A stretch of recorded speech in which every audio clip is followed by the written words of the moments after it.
Used in over 61 countries with over 1 billion new users each month, YouTube.com is one of the fastest growing and most popular websites on the internet today. 100 hours of video are uploaded every minute with an eclectic variety of material being produced. Whether it be a tutorial on basket weaving or a Super Bowl matchup from the 80s, it will be on YouTube. Now more than just an entertainment platform, YouTube is a community of unique personalities of different race and genders with an engaged and vocal audience. While YouTube used to be a hobby for these content creators, they are now able to earn an income because of the YouTube Partner Program and the substantial growth of the website itself. With some creators now making millions of dollars from their channels, is YouTube the new frontier of entrepreneurism? And where exactly does YouTube fit into the new media as a whole?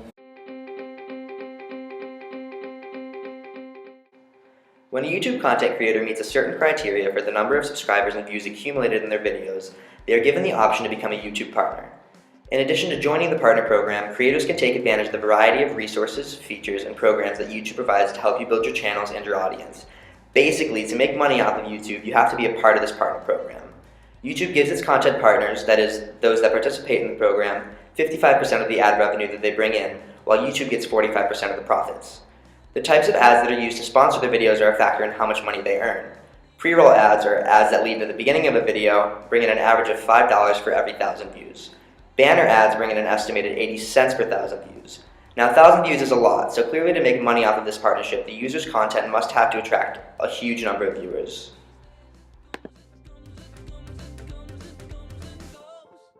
The cut on YouTube isn't that great. I mean, I think it's public. While I can't say what I'm making, I think it's public information what the cut is. It is. So, isn't it like a 50 or like a 60-40, I want to say? 45-55. So other than the revenue generated simply from the partner program, how do these YouTube stars make their living if the cut isn't that great?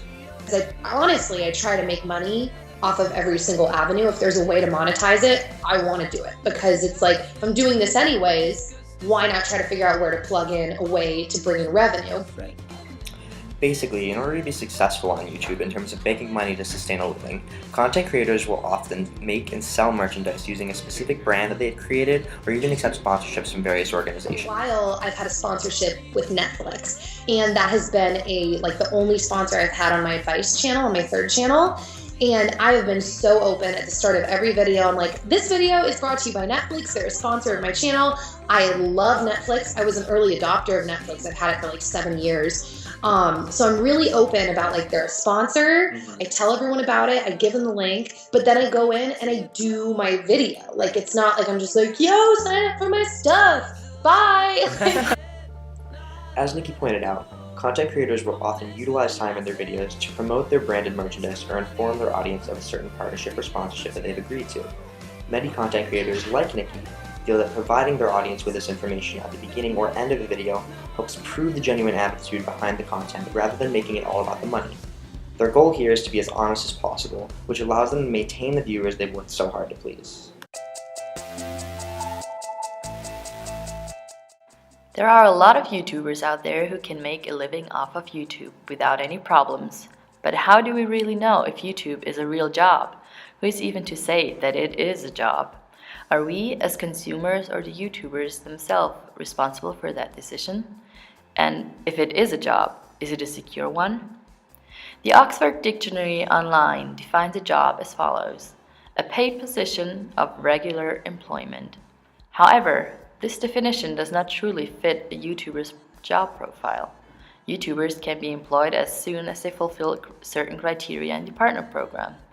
After that, their payment only depends on their creativity, how hard they work, and the amount of audience they get. Like with YouTube, so much of it is like in my control. What I want to make, what I want to put out there. If someone wants to say something about me, whether it's true or not, I can speak back. The ability to actually create, like hands-on, what I want to create, like music-wise, look-wise, just everything. Nikki, as well as many other YouTubers, feel like they have a lot of room for freedom and creativity in their job. However, they sacrifice job security for their freedom, as the Archfiend explains. If you're not constantly bringing in that new audience, once your audience grows up with channels like that, your audience is just going to flat out just start disappearing, where, someone like iJustine, who is getting, in the neighborhood of 30 million views per month, is now down to a scant 4, 5, 6 million views per month. Like, it's been that drastic of a cutoff.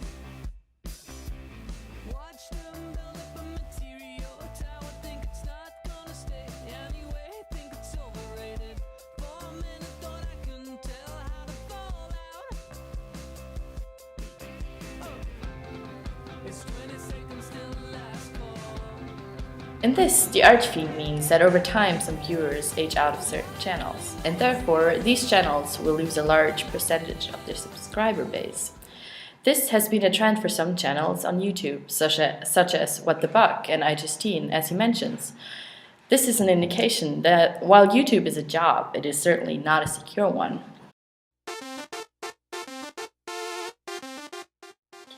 With over 1 billion unique visitors every month, many people subscribe to specific YouTube personalities to fit their individual needs.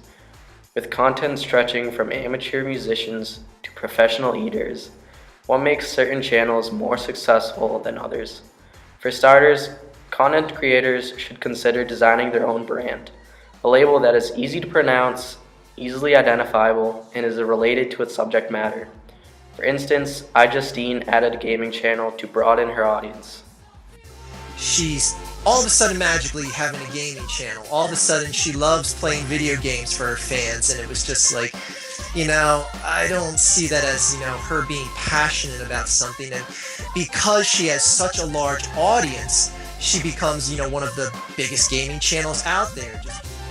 The Archfiend points out that because of iJustine's large audience, she is more likely to be promoted, while lesser channels are likely to remain hidden. Just for sort of perspective, PewDiePie is the most subscribed YouTuber on YouTube. What do you think of PewDiePie? Part right place at the right time, part hyper entertaining to a specific age group. It's no secret he has one of the most juvenile age groups, for lack of a better term, out there right now. So what makes PewDiePie so popular? He tries to include his viewers into his audience, whether by talking to the camera or having a bro fist to the viewers at the end of each video. He's outgoing, funny, and his reactions to playing video games are fun to watch. From a female perspective, he is also generally attractive. His brand is created by his constant, steady, and reliable flow of videos, which he uploads on a daily basis. Gaming channels, in general, have been breaking ground as the most popular channels on the website, and PewDiePie is leading the charge. It is this combination of his humor, quality of videos, and his entertaining persona that has made him the #1 most subscribed YouTuber on the site.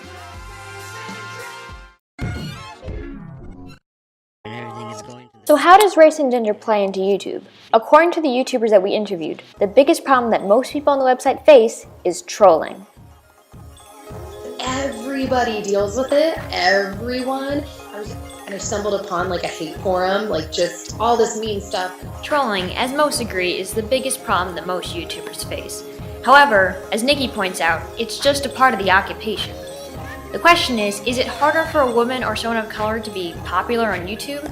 Archfiend and Nikki weigh in on this question. I mean, other than the trolling going to a whole new level. That's what I said. Yeah, I mean, other than that, I don't think, a black or a female or any other type of YouTuber has a chance of not succeeding more than a white guy or anything like that.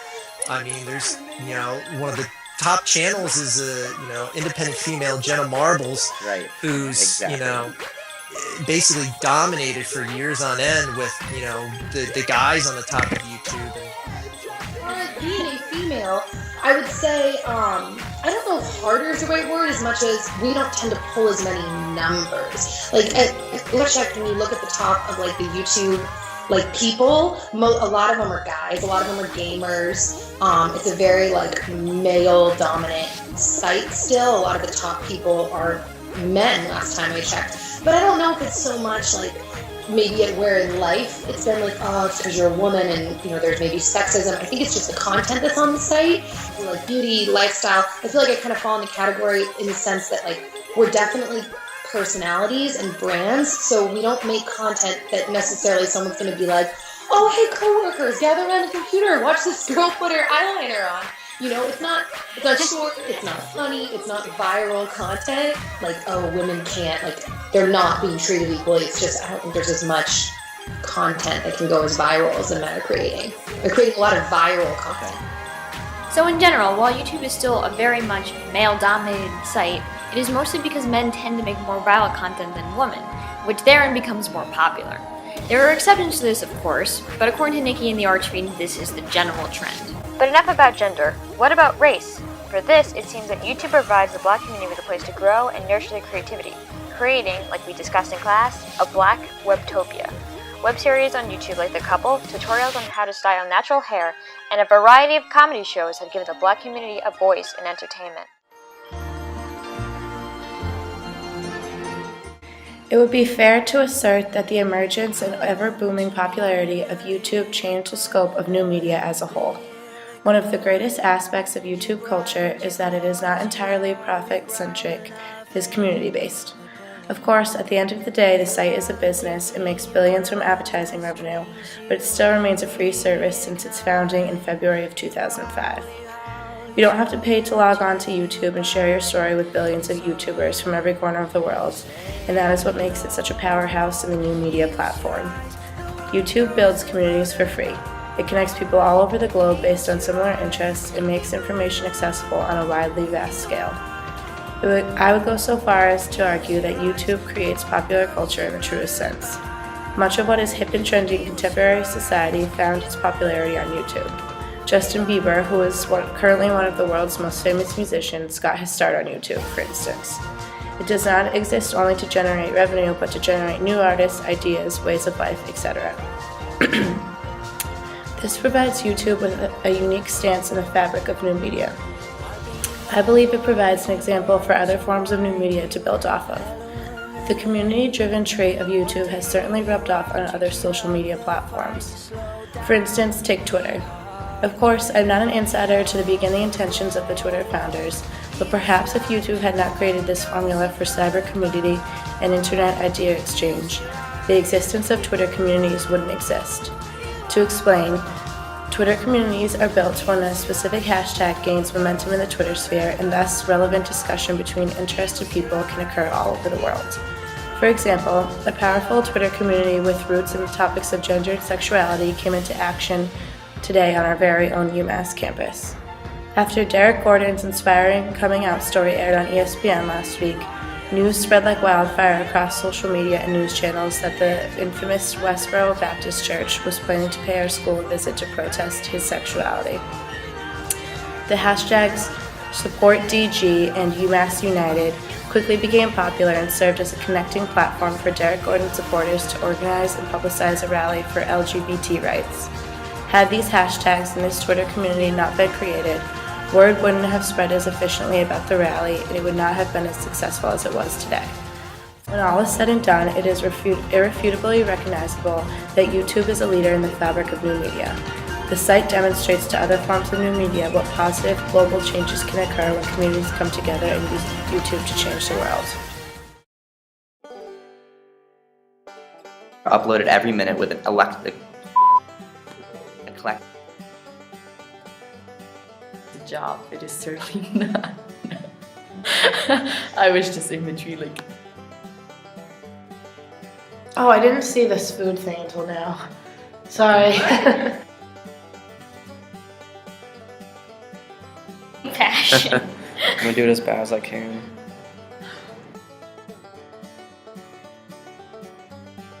There's no actual race or gender.